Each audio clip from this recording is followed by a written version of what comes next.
Bonjour, nous sommes le mercredi 30 octobre 2024 et je vous propose la situation des cultures de cette semaine.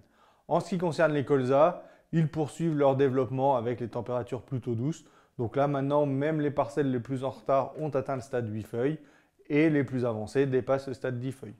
Donc pour le moment, au niveau des ravageurs, il n'y a rien de particulier. On observe quelques larves d'altise, mais la pression est plutôt faible et en plus on est sur des gros colzas, dont le risque pour le moment est faible. On observe aussi les premiers charançons du bourgeon terminal. Donc c'est un ravageur qui n'a jamais fait de dégâts dans la région. Il faut quand même surveiller si on a vraiment des grosses pressions, que les cuvettes sont bien remplies. Là, une intervention peut être nécessaire, mais c'est vraiment très rare et marginal. En ce qui concerne les céréales, là, les semis d'orge d'hiver sont maintenant terminés. Les semis de blé continuent. Donc maintenant, le retard est quasiment rattrapé. Donc là, bientôt, les semoirs vont suivre les récoltes de betteraves et de maïs.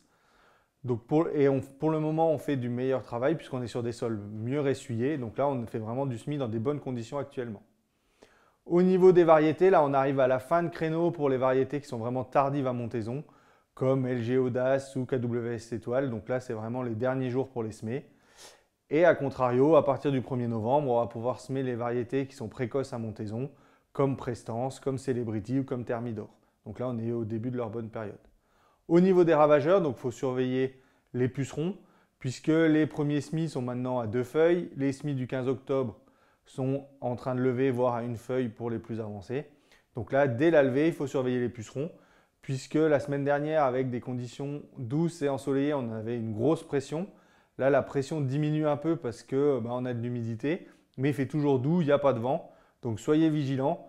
Les parcelles des premiers semis ont été protégées, donc là on est tranquille à peu près 15 jours, donc à voir le temps qu'il va faire les prochains jours. Mais soyez très vigilants sur ces pucerons, parce que cette année c'est vraiment une année à grosse pression puceron. Au niveau des cicadelles, il n'y a pas de capture, et là vu la date où on est sur la fin du risque. Les limaces sont toujours également très présentes, puisqu'on a de l'humidité, de la douceur, donc soyez vigilants. Toujours pareil, en priorité les sols moteux ou derrière colza. Ou alors même sur des parcelles de betteraves où on a eu des grosses pressions au printemps, on peut retrouver cette pression également à l'automne. Donc c'est pareil pour les limaces, on continue le suivi. Les conditions sont également très favorables pour les désherbages, surtout ces derniers jours, avec des grosses hygrométries qui durent toute la journée, pas de vent. Donc là, on fait vraiment du très bon travail, que ce soit pour les postes semi-prélevés ou pour les désherbages à 1 feuille. Les récoltes de maïs fourrage touchent à leur fin dans le nord du département. Cette année, avec les conditions climatiques très humides, ça a été compliqué pour les récoltes de fourrage, que ce soit pour l'herbe ou pour les maïs, avec des stades parfois dépassés.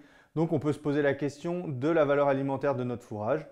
Du coup, pour répondre à ces questions, la Chambre d'agriculture de l'Aisne et son service élevage vous proposent 2 journées pour apporter vos analyses et réaliser leur valeur alimentaire. Donc la première journée aura lieu le 13 novembre à Beugneux et la deuxième journée le 14 novembre à Sorbet. Je vous souhaite une bonne semaine, à la semaine prochaine.